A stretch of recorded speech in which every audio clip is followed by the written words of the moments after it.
Good morning to you. I'm glad that you could find time to be with us this day. The show is Good Morning Africa. My name is Miriam Ogutu. It is the 7th of November 2022, and being a Monday, I do have so much to bring you up to date. The news that have been happening from across the continent from over the weekend till this morning. So good afternoon, good evening, depending on where you're tuned in and joining us from. I'll start by bringing us the latest headlines, and then I'll get into the detailed news. And we start with the newspapers from Kenya. The main headline from the Daily Nation: counties paid 35 billion Kenya shillings to ghost workers. That is the main headline for Ni salary accounts haunt. Governors and several audits reveal shocking details of theft in counties, with more than 35 billion Kenya shillings looted by rogue officials who paid monthly salaries to thousands of fake staff for years, despite a 2014 biometric audit weeding out over 12,000 ghost workers who stole the money. And will they get away with it? The story is on pages 6 and 7 on the Daily Nation. Kenya rules New York Marathon as Sharon Lokedi and Evans Chebet win women's and men's races respectively. You'll find that on page 36. Secrets of the SGR contract now. Murkomen spills the beans. Transport Cabinet Secretary Kipchumba Murkomen last evening released to the public copies of Kenya's agreement with Chinese authorities to build the standard gauge railway, setting the stage for a stormy week in Parliament as members of the National Assembly debate the details of a document that has for years remained a heavily guarded secret. That story is on page 4. Okay, so vindicated at last how the nation has been reporting the SGR contracts amid loud protests since 2018, and the Daily Nation is just taking us through some of the reports it has been doing in regards to that SGR contract. So if you're interested to find more about that story, you can go to page 4 on the Daily Nation. 19 dead in plane crash, 26 survive. The plane crash that happened in Lake Victoria in Tanzania. Very well, the Star newspaper: Raila succession. Winnie lined up for Arusha seat. The Asion of ODM boss beat the November 2nd applications deadline. The story is on page 4 and 5. Rigathi louds Raila for accepting opposition role. That is in there on page 7. My 5-month struggle with COVID. That is according to a journalist, Star journalist Kurgat Maridan, just giving his account on how he battled the COVID-19. Very well, Kenya's Evans Chebet and Sharon shine in New York, and how new law handed fringe parties lifeline. That is on page 6. And Kenya School of Law: 700 million Kenya shillings audit query. A parcel of land valued at 7 million Kenya shillings with the EACC recovered, which the EACC recovered and reverted to the Kenya School of Law, has been converted into a private car park. The agency repossessed the 1-acre parcel of land along Bishop Road in December 2020, and it has now been converted into a private car park. Interesting. The story is on page 7. The Standard newspaper, the main headline: truth on SGR billions, as the government pledges to extend the standard gauge railway to Kisumu and eventually Malaba. The controversy around the initial works is here to stay. A peek through the contract between Kenya and China to construct the railway shows the country could have sold its soul. That story is on page 4, 5 and 6 on the Standard newspaper. And Kenyans run to victory in New York Marathon. You also find that on the sports pages. 19 dead after plane crashes into Lake Victoria. And then just down there, world meets in Egypt amid warning of climate disaster. That story is on page 8, 12, 13 and 14 on the Standard newspaper. Let's take a look at some other newspapers from headlines from across the continent. The New Vision from Uganda. Uganda's first satellite goes in space today. And Uganda Air Force bombs ADF main camp. That is also on the front page. And IGG hunts bricklayer over 1.9 billion Uganda shillings. And then some other stories. First Lady challenges men on parenting. That should make for a good read. I'd like to hear First Lady Museveni or what she's now telling men about parenting. Anyway, The Daily Monitor also from Uganda. Uganda bombs new ADF camps in Congo. And the Citizen from Tanzania, survivors recount precision air crash. Mwananchi also from Tanzania, hatua kwa hatua ndege ilivyoua watu 19, I believe. Namibian from Namibia, please don't kill me. Slain woman allegedly begs husband for her life. Okay. The Sun, lawyers afraid to report judicial injustices. This is also from Namibia. The Punch from Nigeria, economy security dominate as Atiku Tinubu skip debate. The Nation also from Nigeria, another governor threatens to quit Atiku campaign. And the Daily News from Zimbabwe, CCC, that is the opposition party, cranks up 2023 campaign as party pushes its top cats to ramp up their voter mobilization, and launch of Zim's satellite delayed. And the News Day also from Zimbabwe, we are too rich. ZANU-PF says not bothered by high ZEC fees, so they can afford that in a country where inflation is at an all-time high. The ruling party says they are too rich. Take care of your people then. I think that should translate. The Sowetan from South Africa, hit list fear grips Mlanga. That is what we have. So those are some of the newspapers that we have from across the continent of Africa this morning. A very good morning to you. Let's just get into the news, and we start with the latest on COP27. The World Climate Change Summit in Egypt is to from the heads of states and governments looking to galvanize global action to tackle climate change. The initial high-level segment of the COP27 gathering in Sharm el-Sheikh with comprised of leaders' speeches from major oil-producing economies as well as from developing countries worst hit by the effects of global warming. Richer nations are to outline their programs for reducing carbon emissions. The poorer countries have welcomed the prospect of a debate on setting up a compensation fund, with the issue included on the agenda for the first time since the United Nations adopted its climate convention. The UN's new climate change chief Simon Strell told the BBC there was still time to limit global warming to less than 1.5 degrees Celsius since the start of the industrial era, the target adopted at earlier summits. We head over to Ghana, and hundreds of Ghanaians took to the streets of the capital, Accra, over the weekend, calling for the resignation of President Nana Akufo-Addo following record inflation and the government's handling of the economic crisis.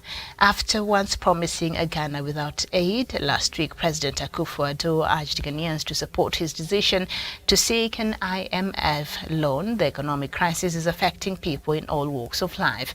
Ghana is seeking $3 billion loan from the IMF to cope with record inflation of 37% and the collapse of its currency, the cedi. The president's move to seek IMF help has raised fears that government will impose austerity measures which will further burden a population already struggling with soaring prices. In mid-October, shopkeepers in Accra shut down in protest at soaring cost of living. The Congolese army has announced a general mobilization of youth to fight the rebels from the March 23 movement, or M23, who were gaining ground in the Eastern Democratic Republic of Congo. It follows calls by DR's President Felix Tshisekedi for youth militant groups.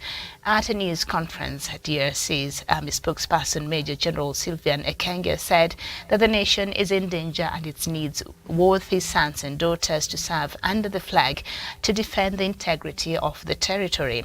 The M23 advances have displaced an estimated 183,000 people in North Kivu along since October 20th and destabilized relations in Central Africa. Foreign ministers of the Democratic Republic of Congo and Rwanda agreed on Saturday to boost efforts to de-escalate tensions and resolve their political crisis, with the DRC accusing its smaller neighbor of backing a rebel militia.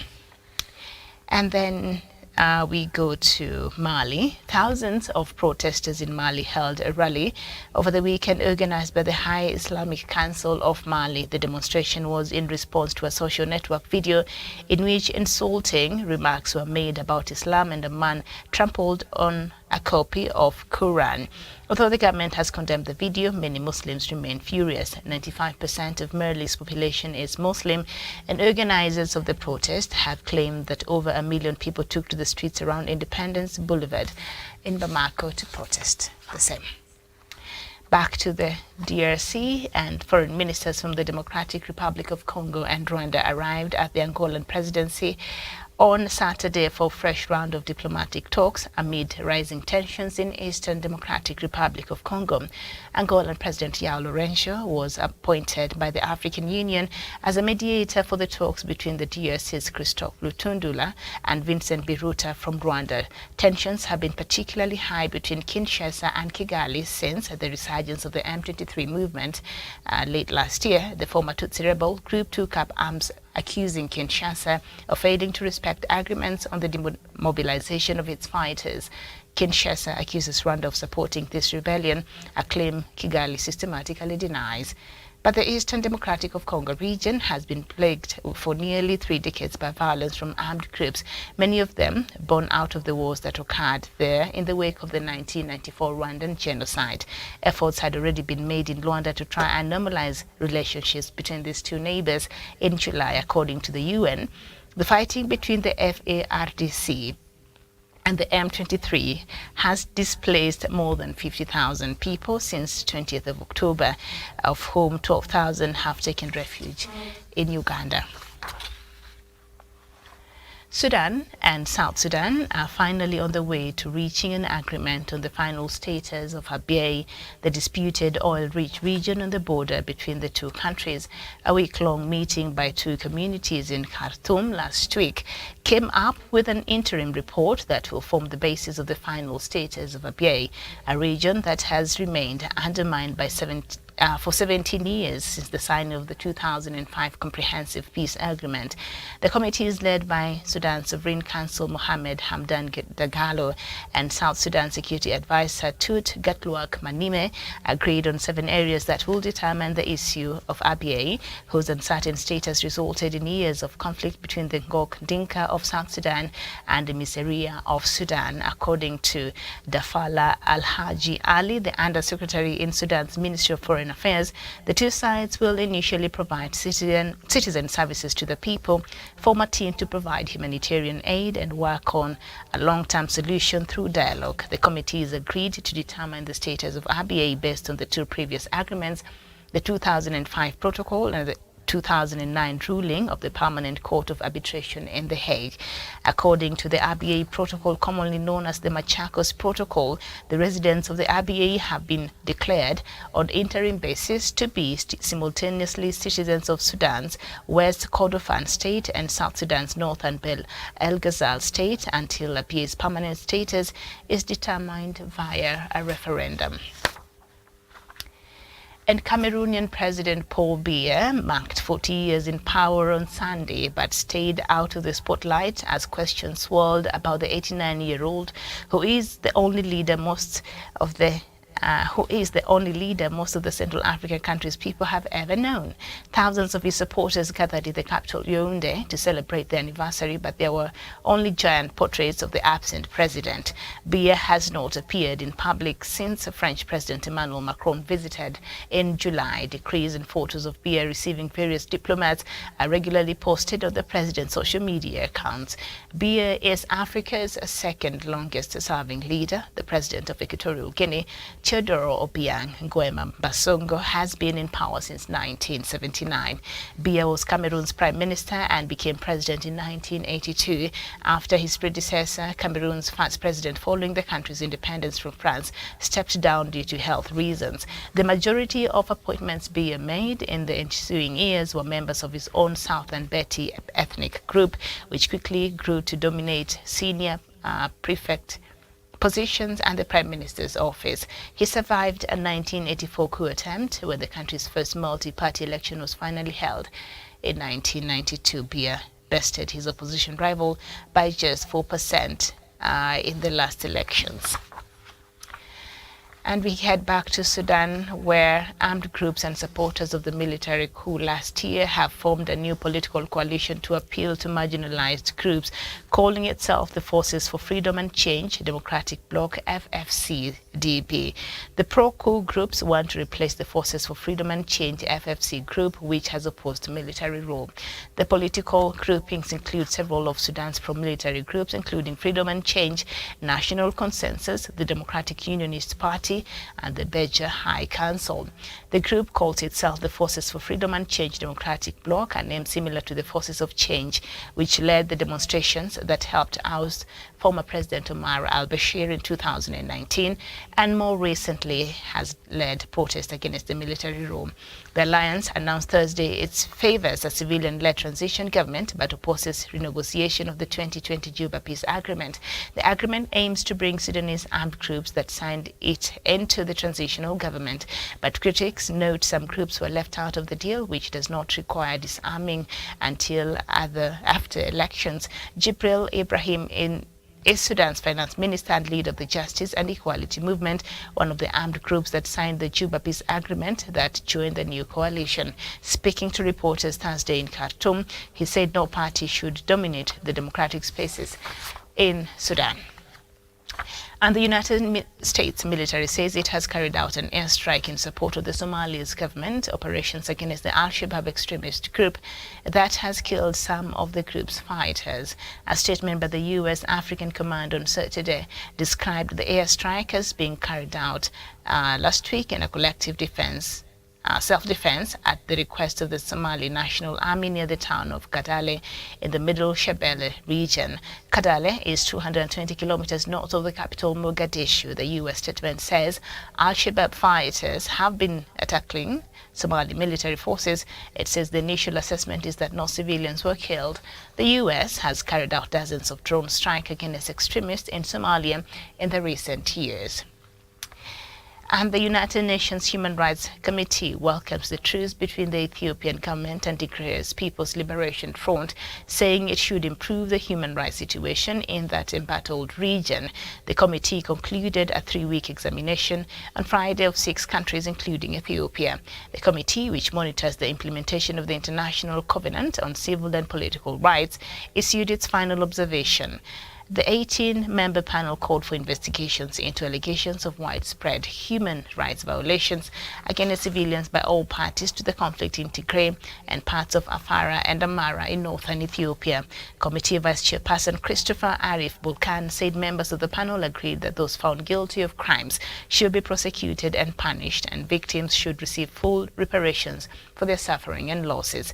Bulkan said women and children were main victims of severe human rights violations and noted state agents were not the only perpetrators of this abuse. He said militias and competing ethnic groups are also guilty of these crimes. And then we end with some news from Nigeria. Security and the economy took center stage on Sunday as the presidential candidates of the Labour Party, Peter Obi, the new Nigerian People's Party, Musa Kwankwaso, and Kola Abiola of People's Redemption Party squared it out at the Arise TV presidential town hall series on security and economy in Abuja. However, the presidential candidate of the People's Democratic Party, Atiku Abubakar, and his All Progressive Congress counterpart Bola Tinubu failed to show up at the debate organized by the Arise TV in collaboration with the Center for Development and Democracy at the Transcorp Hilton in Abuja. Although Atiku was represented by his running mate Delta State Governor Ifeanyi Okowa, Tinubu sent no representative. But the supporters of the LP and the NNPP and the PRP were not very happy with Atiku's absence, heckled Okowa, stating that the event was meant for presidential candidates only. Speaking on his plans to tackle insecurity in the country, Atiku harped on intelligence and gathering and sharing among the security agencies, calling for the decentralization of the police. The PDP, a candidate, stressed that the current policing system cannot secure the country. And you are now up to date with the news that has been happening from across the continent of Africa. Very good morning to you, and thank you so much for joining us today. I'm also joined by Samuel Tawish, our in-house analyst and journalist from Nairobi. Samuel Tawish, a very good morning to you. A very good morning indeed to you, Miriam Ogutu from our communication head office. Good morning also to our viewers here in Kenya, Africa, and the rest of the world. Indeed, it's a bright, good Monday, and I'm glad to join you on this program this morning, Miriam. Okay, so let's just start from where I've just stopped. This news from Nigeria, and of course yesterday there was a major presidential debate and two leading presidential candidates failed to show up on this debate. I think it's not news. We've seen that play out here in the country a few times. Leading presidential candidates fail to turn up, and sometimes it's very disappointing because you would think that their supporters are hoping that will be the stage where they will come and maybe clear up on some issues. So particularly this debate that was organized yesterday by Arise TV, a leading television station in Nigeria, in collaboration with a Center for Development and Democracy.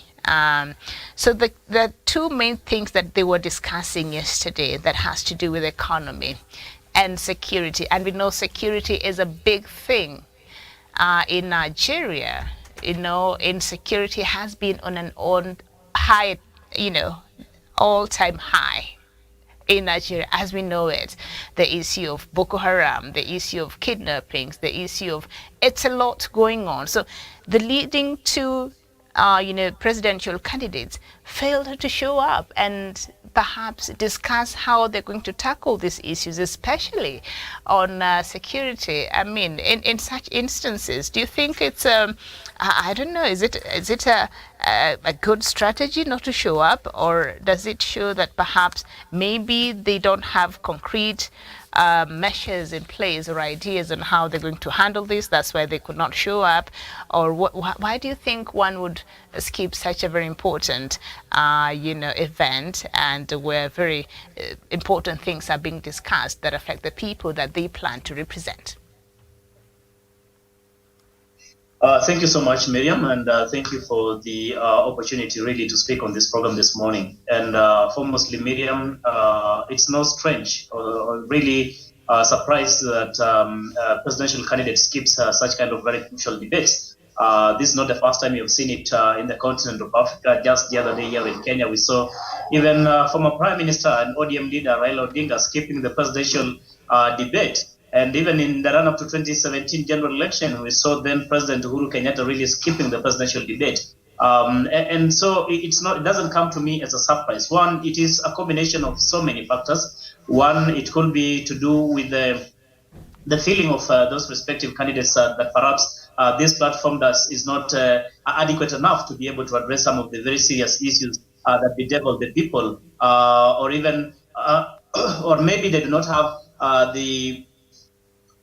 satisfactory responses or answers to some of the questions they suspect are going to be posed to them. So the best way to avoid the embarrassment, to avoid so much of what I would call frustration, is just but maybe to skip the presidential debate. But I think this is not really the right thing to do, because when plans have been put in place to ensure that you have a platform really to answer and to questions about your candidature and what you intend to do for the people once you're elected, then I think it is important that these aspiring politicians or candidates really seize the opportunity and go and attend such debates. I think it's more of running from accountability, because again, when you give out pledges and promises during or in the run-up to election, you're going to be held accountable by virtue of what you said, by virtue of what you promised during your campaign promises or during this Q&A sessions in the name of debate. So I think generally it's also running away from accountability, so that you're not able really to point out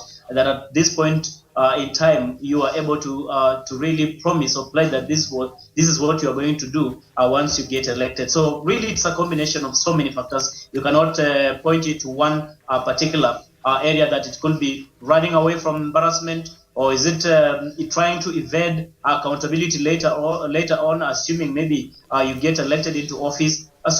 But the reasons are best known really to the candidates themselves. But as we go into this election in Nigeria, I think there are a myriad of challenges that the people of Nigeria are facing today, ranging from insecurity, poverty, unemployment, and so many other challenges that you suppose you'll want to get a very clear blueprint, a very clear response coming from the potential candidates who are going to take over the leadership from President Muhammadu Buhari in this coming election. So skipping it, to me, I do not think really it's a wise decision. It could have been strategic politically, but it's not a wise decision in terms of coming out and trying to tell your people that this is a first account of where you can demonstrate your responsibility and how you're going to be accountable to the people who are going to elect you. You can imagine, Miriam, even at a point when you have not been elected, you already begin absconding such very minute duties, including just attending a presidential debate. So how about the responsibility of being a president that comes with a whole new baggage, a whole new burden and responsibility that will need a person who is equally responsible enough and a person who can rise to the occasion. So I think that was not very wise of that presidential candidate really to skip. And if there is any arrangement for the same in future, I should reconsider the position and attend and be able to answer to the questions that the people of Nigeria really have for them in the run-up to this coming election. Okay, very well. So People's Democratic Party, that is the official opposition party in Nigeria, and the presidential candidate there is Atiku Abubakar, who has run several times before, and of course the All Progressive Congress, which is the ruling party right now, whose presidential candidate is Bola Tinubu. So he's seeking to replace his boss there, President Muhammadu Buhari. So especially for Bola Tinubu, who is the presidential candidate on Buhari's party, I would have loved to hear how he plans to depart from what Buhari has been doing, especially handling the issues to do with security. I know the current deputy president tried to seek for the party's support. I think he did not make it. Yemi Osinbajo, the current vice president of Nigeria. And so, but I remember when he was campaigning for that position, he said that, the current government has done very well as far as handling the security is concerned. So he plans to continue what President Buhari is doing, which we all know is complete failure. So he didn't make it. He didn't get the ticket for that party. But I would have been interested to hear what Bola Tinubu, who is the flag bearer for Buhari's party, his ideas on how he planned to handle the matters security. Maybe a departure from what we are seeing currently under President Buhari. But hey, maybe we will hear them as they continue with their campaigns as in Nigeria gets ready to have its elections. I guess usually they have them in February. So yes, in February next year. So we shall wait and see how that plays out. All right, so the United Nations Human Rights Committee welcomes the truce between Ethiopia and government, between the Ethiopian government and the Tigray People Liberation Front, and is saying that is a good thing. So perhaps this will go on and help in improving the human rights situations, especially in this embattled region. But I think most importantly, what this Human Rights Committee is saying is that after all is said and done and the dust has settled, then now we must bring people to book. The government forces, the Tigray People's Liberation Front, and other groups that really participated in these human rights violations. We must bring them to book, and there has to be some level of accountability. I don't know. Even as we look at this story, and let's have South Sudan in mind, and I think it is the issue of accountability that is lacking in South Sudan itself that has made people continue operating with such level of impunity like they are right now. So in Ethiopia, are we likely to see any levels of accountability? I think, Miriam, that is what is supposed to be done. Because again, for you to have what I would call a very genuine and sincere approachment or a reconciliation in terms of the warring parties, you first of all really must find the reconciliation itself. And for you to find a reconciliation that is going to be long lasting, then you must find the justice. But before you find justice, you must be able to find the truth. And I think by the end of the day, those are some of the very fundamental things that we must address in as far as the conflict in Ethiopia is concerned. That in as much as the warring parties are agreeing to come to the table and have a negotiation and agree on a framework way forward, most importantly, there are people who feel aggrieved. There are people who have lost their kins. There are people who have been displaced from what they otherwise used to call their homes. And so you cannot just going to bury your heads in the sand and assume that this has not had any effects on the affected families or affected parties. And for you to by the end of the day, for you to make sure that these people can then come together and coexist harmoniously, then there must be justice. And this justice can only be pursued if you have really been able to deduce and tell what is the truth about this conflict. So yes, I agree that in as much as we have made this breakthrough in finding a solution to the conflict in Ethiopia is concerned, by the end of the day, for us really to settle this matter once and for all, I think the Truth, Justice and Reconciliation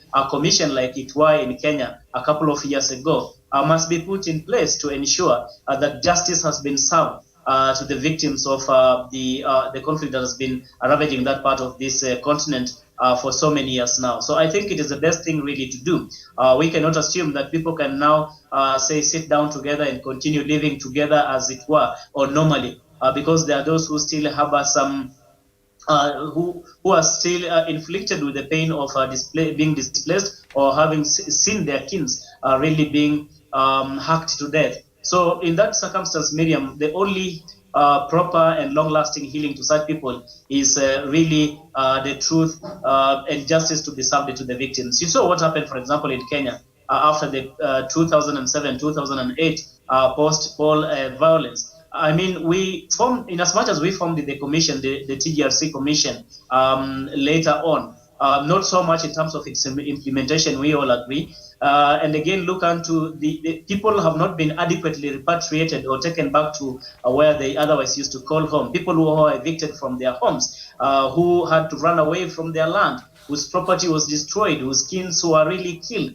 in several parts of this country in Kenya. And so that in itself has really made it difficult for people to say they may have forgiven, but it has not been easy really to forget about such ugly sins. So I will really appeal to the parties, especially those who are spearheading the mediation in the Ethiopia conflict, to see it fit really to form something that looks like something akin to the TGRC commission that was formed in Kenya after the 2728 post-poll skirmishes, so that by the end of the day, everybody can go home satisfied that justice has at long last been served. That way, Miriam will be guaranteed of a long-lasting peace in Ethiopia, and people can now coexist freely without any animosity or without any harboring any grudges towards one another. That would be the only best and appropriate route really to address this crisis in Ethiopia, Miriam, I submit. Mm-hmm. So if justice were to be served, that means a good number of the Ethiopian forces must be brought to book, a good number of TPLF forces must be brought to book, and others. Do you think Abiy Ahmed, because they were operating under his command, do you think the government will be willing to cooperate? Miriam, the orbit of operation is not more of who exactly, I mean, each and everyone really who participated, say, in the displacement or genocide or killing, but it's more of who really bears the greatest responsibility in terms of, say, issuing command. You cannot quite say you are going to incriminate or take to jail all the security apparatus or the security personnel in as far as this situation is concerned, mm-hmm. or the rebel groups from the opposing side from the Tigray region. Mm-hmm. You'll need really to get into to zero down on the individuals with the biggest culpability, the heaviest responsibility, who bear the heaviest responsibility in terms of giving out commands to this kind of operation, so prompting this particular conflict. So I do not quite think that it's going to be more of each and every soldier, perhaps, who the Ethiopia government sent to the Tigray region, or all the Tigrans from the Tigray region are going to be to be taken, say, to court to be able to answer unto these allegations of involvement in this or participating in this particular conflict. Look at what happened in the Kenyan scenario, for example. I mean, there was a spontaneous violence in Kenya 2007, 2008,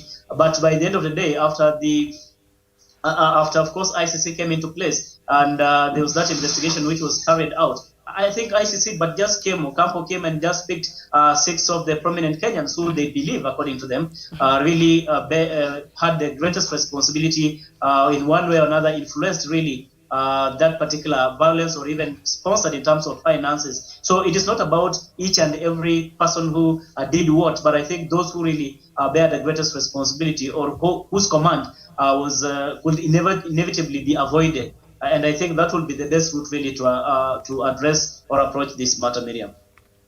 All right. And speaking of ICC, just staying with the same matter, I know right now ICC is setting up shop in Sudan. It wants to investigate fresh the killings that happened, the war in the Darfur, where so many lives were claimed, and former President Omar al-Bashir.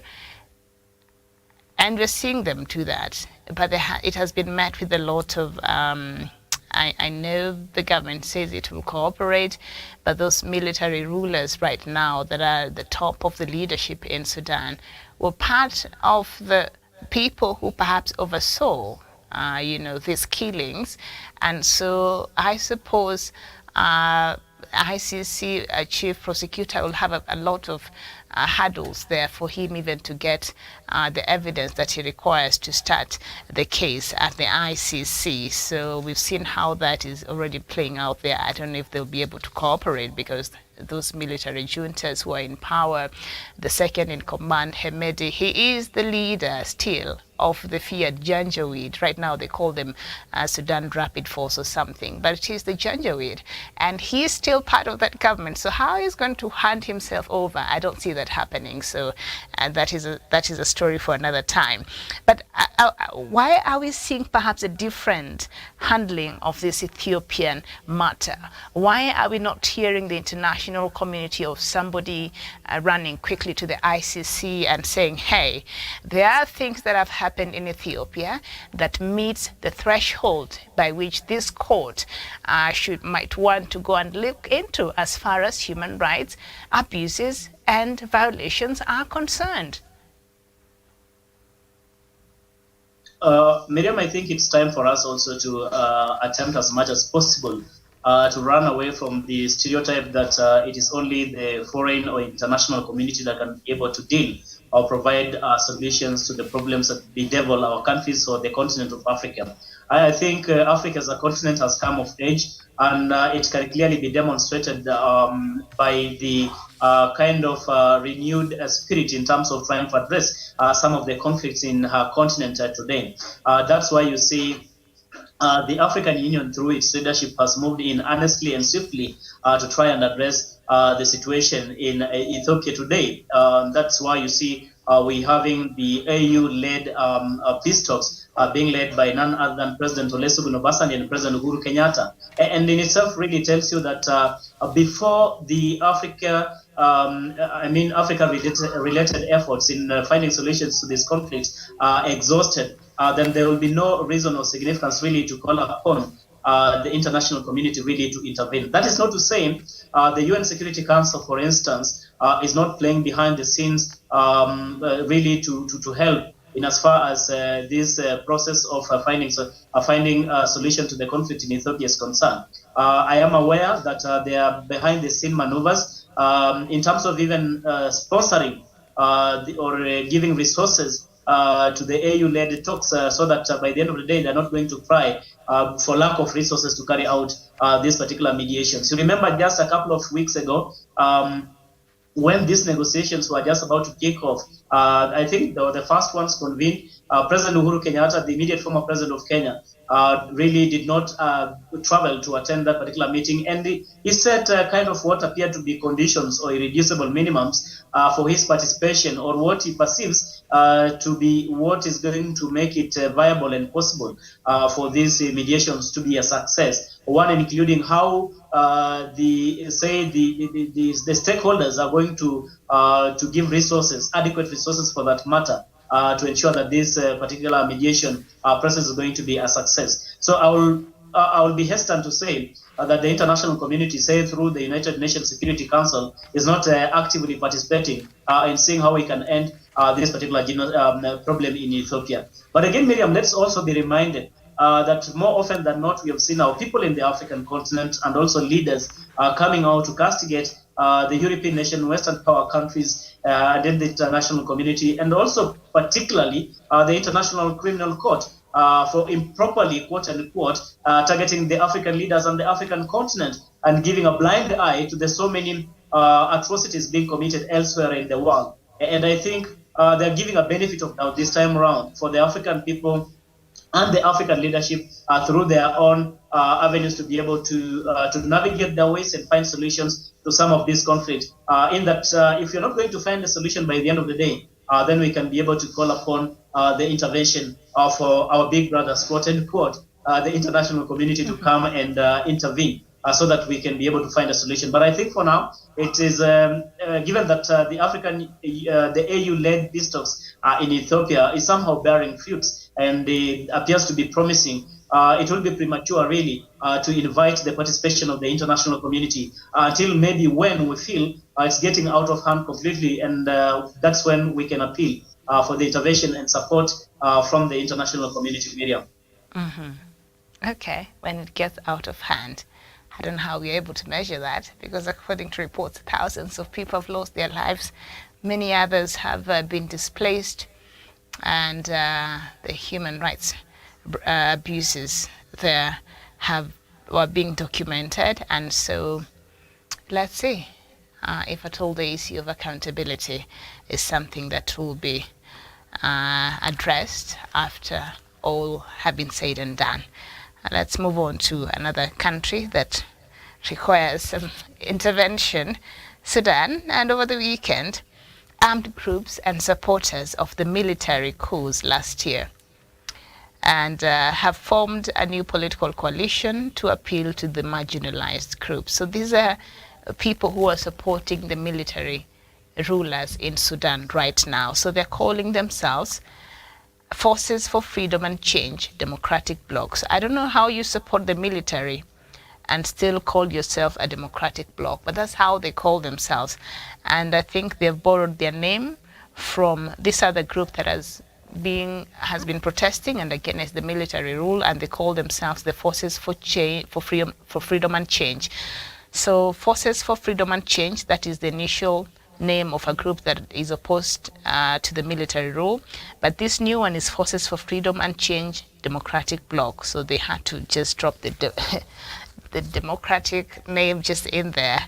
And so they were protesting over the weekend in support of the military rule, and they're saying, they know at some point the country will go back to being led by the civilian. And I think after, when I was making reference there to ICC setting shop, Karim Khan was in, the chief prosecutor of the International Criminal Court, was in Sudan a couple of months ago as they're trying to open up the case and new investigations over the Darfur killings, and that caused a bit of jitters in Sudan. So this group and armed groups and supporters, it's made up of some militias and other groups, and they're supporting the military junta in Sudan, and they're saying let the junta do what they need to do. Then at some point, we are hoping that we shall move on to a civilian rule. Are we likely to ever see a civilian government in Sudan, to be realistic? We will eventually or finally really have a civilian government in Sudan, Miriam. But what is not very clear is as to when this is going to happen.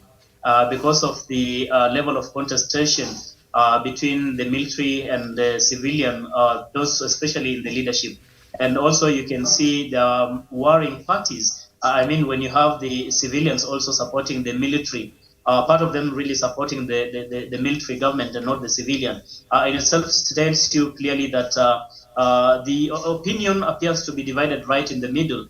Between those who think that it's right time for the civilian government really to take root in Sudan, and those who think like the military is the best option for Sudan. Remember, the ousted president, that is Omar al-Bashir, also has had, an ideology, and a majority of the people really who support him. And so even in as much as he's not the president today, in as much as he was ousted from power, in itself doesn't mean that his roots have completely been, you would say, uprooted in government circles, or in various government offices, or even in various departments, and even including the ordinary mwananchi. So in itself, really, it's not going to be a very easy thing to install whichever kind of administration, because even within the military ranks itself, it's not yet clear really who will be a suitable person to be able to oversee that transition from military to a civilian administration, because there's also some level of selfishness coming from the military themselves. Those who feel maybe this is the right person to take over, and it's not this other person. There are even those in the military who feel maybe it is time to have a civilian president in place. So when you have such kind of opinion divided right in the middle, it is not very easy really to strike a compromise, and by the end of the day, really to agree. So I foresee a situation where Sudan is going to be in a long protracted crisis in as far as finding a solution to this problem is concerned. But by the end of the day, hopefully and certainly, they will have a civilian government in place, because again, that is the desire of a majority of the people in Sudan. But for the military, I think, and having ousted Omar al-Bashir from power, I think they also believe and hope and think it is their time really to be in the leadership of that particular country, which does not really resonate well with the majority of the civilian population in Sudan. Mm-hmm. But one would argue that Sudan was always under the rule of the military, under even Omar al-Bashir. He led by the military, so 30 years. So perhaps they're used to being in power so much, so they don't know how to just get their boots back to the barracks and just stay there and let civilian lead the country. And a lot of I'm told that military even have companies in Sudan. They run key parastatals, they run key economic sectors in that country. So it's a very militarized country from what we know. So I guess because they've been in power for a very long time under Omar al-Bashir, and now they just don't know what else to do, because they're used to being at the helm of the leadership of that country. But okay, we'll see now that they're even having, because I know these parties here, they have everything to do with it, having civilians go out there protest in support of you and wanting you to stay. This has their handwriting written all over it. But we can move on to our favorite story, and that is Paul Biya in Cameroon, which last week we were talking about him, and the whole of last week were marked with celebrations that were supposed to culminate yesterday to Paul Biya celebrating 40 years in power. But guess what? He was no show. He couldn't even show up in celebration of being in power for 40 years. And thousands of his supporters gathered in the capital, Yaoundé, to celebrate the anniversary. And there were only giant portraits of the absent president. Where is Mr. President? Where do you think he was? Paul Biya. He's probably seeking medical treatment somewhere, I don't know, in Switzerland. He likes going there so much. Miriam, if what has happened during that celebration in Cameroon does not send any signal or does not pump any sense to President Paul Biya, I don't know what will. Because Miriam, having been in power for the last over 40 years, and there's nothing really, but there's not so much to be proud about, I think she'll send some signal to President Paul Biya that perhaps it is really time to hang the boots. It's time to hand over the baton to a new or to a fresh leadership because again, the people of Cameroon are quite tired. And look into the conflict in Ambazonia, southern Cameroon. Most people in that part of Cameroon really feel like they're not even part of that particular country. And it is in their best wish and interest that President Paul Biya does not find his way again into power, so that we have a new leadership, perhaps one who is going to give an opportunity even for a referendum to be held to determine the fate for the conflict that has been that has defined part of largely Cameroon, that is southern Cameroon. So what I foresee in this coming election, and by virtue of what has happened during this celebration, Miriam, I think it is just a sense of what is going to happen, or what is going to come in this in the impending election in Cameroon. That people are now expressing open displeasure towards the administration of President Paul Biya, to the extent they cannot even turn in their numbers to celebrate his 40 years in power. Because if he had done so much for the people of Cameroon, if he had improved the welfare of the welfare and the livelihood of the people of Cameroon, if he had addressed the issue of the southern Cameroons, the Amazonians, then perhaps there would be something to smile about. Maybe they would have considered, or even thought, in as much as they will not wish him to continue being in power, but at least they would have just shown solidarity by coming up and being with him during this celebration. But that is a very, very strong signal which President Paul Biya should not overlook. And to avoid any further embarrassment, Miriam, he should not attempt to have his name again on the ballot in the coming elections, because I really smell the rat. I really feel like the people of Cameroon, in their numbers, are really determined to embarrass President Paul Biya even further in this coming election. In as much as he thinks he has had a very strong footing, that he has stronghold on the opposition, and trying to really deal with the voice of dissent, I think this time round, the people of Cameroon appear to be so much determined to send a very strong message and signal to President Paul Biya and his apologies, that it's time to hang up the boots. It is time really to exit and allow someone else to come to the stage, Miriam. Mm-hmm. All right, and while Biya supporters were celebrating, of course, Paul Biya was not available for these celebrations. I think 40 years, that's something to celebrate, or unless even him, he does not see the need to celebrate. But he's been the president for 40 years, so perhaps he was expected to the celebrations. But Paul Biya has not been seen in public, especially since this COVID-19 pandemic, and he was only seen last in July when President Emmanuel Macron visited, Cameroon. And so for those who criticize him and those in the country that don't support him, every 6th of November is a day they consider a national mourning day. So they wear black because they feel Paul Biya inherited a very rich, prosperous, and a growing country. But with him being there for years, he has set this country to, places where corruption is high, and costs of living, and public services, things like public hospitals, education, is really ravaged there. And so for them, there's nothing really to celebrate about. So every 6th of November is a day that they mourn for their country, for those who are criticizing Paul Biya. But there are those who, this is the only president they've ever known, the same way we know here in Uganda and, a country like Equatorial Guinea. And so there are those who really celebrate him and think this is the hero this country deserves. Okay, so displays of loyalty have become particularly important as Biya gets older. The president's son, Frank Biya, has been more visible at his father's side. Some think he's positioning himself as a possible successor. Okay, I'll not get into the conversation about his wife, Chantel. But there's this son of his who is always seen with him.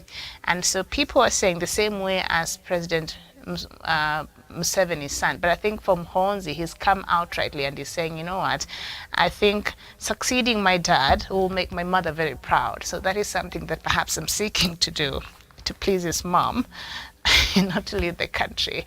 So Paul Biya's son has also been trying to, I don't know if he's being propped as a possible successor of his dad. I don't know what you make of that. Miriam, more often than not, most of these politicians, especially those who are presidents, will really wish that, of course, they do not really get lost of the leadership of the countries that they govern. And it is in their interest that they bring or prop up their children to be able to take over from them once they are not able or once they exit power. Case in point is Uganda, just like you've alluded to. For General Muhoozi, the son of President Yoweri Kaguta Museveni, he knows nothing more than being in State House in Uganda. And so if you were to tell him really that maybe the father is exiting power in the next couple of months or say years, and they have to really move out of State House completely, then it's something like more to them, more like a dream to them. So they really would wish to continue being there, to continue holding on to power, and that is why you see most of these leaders continue to prop up their sons and daughters and their kings. Look unto Kenya today. In fact, there was debate about former Prime Minister Raila Odinga, who feels maybe he's getting feeble by the day, politically speaking. And we can see quite clearly that he's preparing probably the daughter to take over from him in as far as the Odinga family is concerned. That is why there are rumors that Winnie Odinga probably could be nominated to go to the Iyala assembly. That itself really sends signals and message that these leaders, in as much as they want to exit power, that they would want their kings really to take over from them, or at least to take up their positions. And that is why you see there's that likelihood of them propping up their kings to take over from them. So it is no surprise, Miriam. And even if it were me, I think because of the humanity nature in us, maybe probably that is what I will equally do. There could be so much of reprimand coming out from, of course, the critics. But by the end of the day, you'll notice that once one gets to those slots, that is what they will obviously do. I think there's fear of being completely out of power, and there's also that admiration to continue just being in power, and that is really what motivates or inspires these leaders really to prop up their kings as potential substitutes when they eventually leave or exit power. Mm-hmm. Very well. Okay, let's go on to and get the latest on the conflict. The Democratic Republic of Congo. We know in some way President Kenyatta traveled to Burundi over the weekend, I believe. I think must have been over the Democratic Republic of Congo, because we know also Burundi is being accused by the DRC of equipping and supporting some of the rebel activities that are ongoing there in the eastern part of Democratic Republic of Congo. President Uhuru Kenyatta, I think, jetted there over the weekend. But the latest foreign ministers from the Democratic Republic of Congo and Rwanda arrived at the Angolan presidency on Saturday for a fresh round of diplomatic talks amid rising tensions in the eastern Democratic Republic of Congo. Now, Angolan President Lourenço Yao was appointed by the AU as the mediator for the talks between DRC's Foreign Minister Christophe Lutundula and Rwanda's Foreign Minister Vincent Biruta. Now, tensions have been particularly high between Kinshasa and Kigali, and we've talked about this so many times. I'll not get into the details of it. The accusations and counter accusations, and so over the weekend as well, the government. The Congolese army has announced a general mobilization of youth to fight the rebels. So they're saying if they could get even 500,000 of young people in Democratic Republic of Congo to join forces with other forces who are already in the country. Every time I have to remind myself that the DRC already has 16,000 UN forces in there. And then these other forces that are coming from other countries like Kenya and others. So on top of that, now the government wants to mobilize about 500,000 or so young people to join in these other forces and help in fighting these rebel groups in the eastern part of the Democratic Republic of Congo. Okay. So this question is multifaceted. So let's just start with the first one. Mobilizing young people that will mean you have to arm them. They can't go fighting these deadly rebel groups with machetes, right? So you have to sort of train them a little bit, then arm them, and then send them to go fight, these rebel groups. Have we learned anything from what happened in Libya? Because stories like this makes me very nervous. Indeed, Miriam, and this is really uncalled for, because I think, just like you have mentioned, we have enough and adequate troops on the ground, one from the DRC itself, and also from the supportive teams that have come from the rest of the region, trying to help DR Congo soldiers really to deal with that crisis. And I also do not believe that really DR Congo needs to engage minors in this particular conflict, or even in this fight, because Miriam, this is not more of an external aggression for DRC Congo, for DR Congo. It's more of an internal affair. It's more of an internal conflict that needs really a truce by the end of the day. And it should not be treated as though they're dealing with an external enemy. If it were, say, for example, they're fighting Rwanda, fighting Burundi, Uganda, or any other external enemy, then it would have been a different case altogether. But for DR Congo just fighting the rebels within, this is something that I think the soldiers in DR Congo, and with the addition of other additional forces coming from the region, will be able to deal with adequately. So I don't think that is really the right move to make. One, because these young kids are not trained, do not have fighting skills. They're inexperienced in terms of using the sophisticated weaponry to fight the rebels. So we may end up really causing more harm and damage than finding a solution in DR Congo situation, because the miners might end up being really killed in their numbers in this particular conflict, because again, they do not understand the concept of the war itself. They are not trained. They're non-skilled in this kind of operations. And so I think DR Congo must just call upon rather the African Union to persuade other nations to add more experienced troops and soldiers to help the other soldiers who are on the ground, other than really calling out on the miners in their hundreds of thousands to join in this particular conflict. I am afraid if they do that, we are going to lose these miners in a very awkward situation, in a situation that we could otherwise have, say, an option of inviting other soldiers from the region really to help the Democratic Republic of Congo soldiers in this particular conflict. Mm-hmm.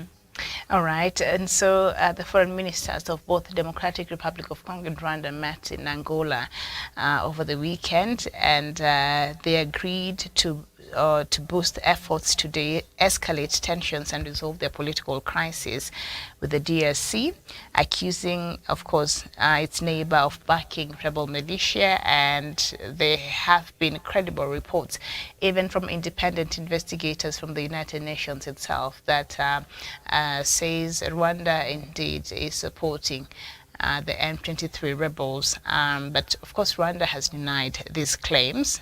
There's the latest report that was carried out in August of this year that revealed that there are credible information supporting those claims. And I know MINUSCO, which is the UN, the one that with the mandate right now in the Democratic Republic of Congo. Is it possible for them to change their mandate? Because usually every UN mission in a country has a mandate. Go there for peacekeeping, go there for transition, like we're seeing ATMIS now in Somalia, go there for offer protection to the civilians. Is there a possibility that perhaps they could change the mandate of MONUSCO and perhaps give it the power or the authority to actually fight these rebels as they should? Miriam, this is really a security operation, and one, I'm very certain that the first things that must be addressed by this operation, one of it being really making sure that there's going to be a return to peace and security in DR Congo before any other thing can happen. because again, for you to have even a negotiation or to mediate between or among warring parties, there must be ceasefire. And at the moment, I think the forces on the ground in DR Congo and the command is very keen on making sure that there's that ceasefire, that gunfighting has stopped, that operation has been normalized, and so that the warring parties can be called on table to have a mediation and negotiation about exactly what they suppose are their grievances and what will be the best way to address those grievances. Up until then, Miriam, it will be premature. It will be akin to putting the cart before the horse, really, to tell how they are going to navigate this situation and get a solution to this conflict.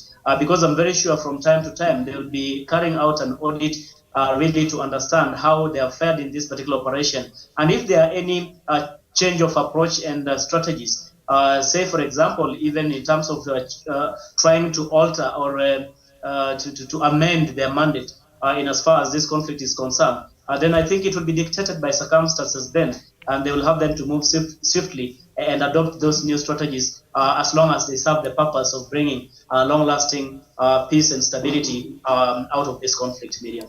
All right, thank you so much. And that is where we end our conversation this morning. Of course, the COP27 starts today in Egypt, and so perhaps the end of today we would have, known what the leadership there is saying. But what is expected today is that there will be a high-level segment of the COP27 gathering. And of course, the speeches will comprise of world leaders from major oil-producing companies as well as from developing countries worst hit by the effect of global warming. And richer nations are expected to outline their programs for reducing carbon emissions, like they have been, but nobody has really followed up to ensure that they actually reduce the carbon emissions.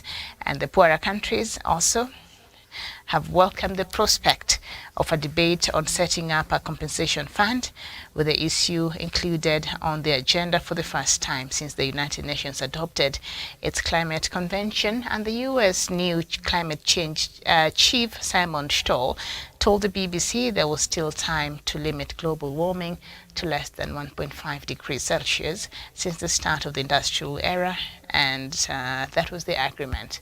But from what we know, is still high, over 2.5 degrees Celsius, and the agreement was to reduce that, the global warming, to less than 1.5, so that all of us can live in a more safer world. So I shall be following these proceedings as they go on in Sharm el-Sheikh in Egypt, the desert resort that will be hosting the world leadership this week. And then we shall be bringing you up to date with the latest from there and indeed from across the world. Thank you so much, Samuel Tawish, for your time this morning. Thank you so much for watching. My name is Miriam Ogutu. Enjoy the rest of your day. I'll see you later. Bye-bye.